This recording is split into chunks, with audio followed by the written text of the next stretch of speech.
तुम्ही अन्याय करताय. तो अन्याय कोण केल्यावर तितका प्रेग्नन्सी तुमचे मोठ्या मोठ्या कंपन्या आहेत वर बाहेर लिप पासच येतो. तुम्ही तुमची काय आई निघली का तिथं बघायला?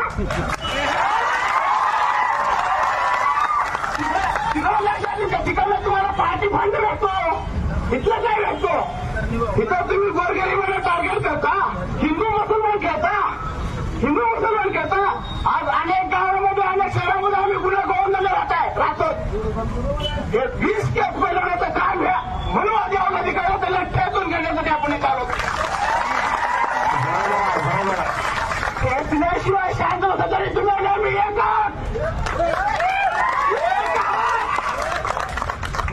तुझे कुटुंब कधी संस्कृती आपली आहे, विश्वाची माझी म्हणणारी संस्कृती आपली आहे. आणि शिवरायांचा इतिहास आपल्या समोर आहे. शिवाजी महाराजांनी स्वराज्य निर्माण करताना 18 पगड जातीने एकत्रितून केलेला आहे. जे भाकर जण आहेत काय करायचं,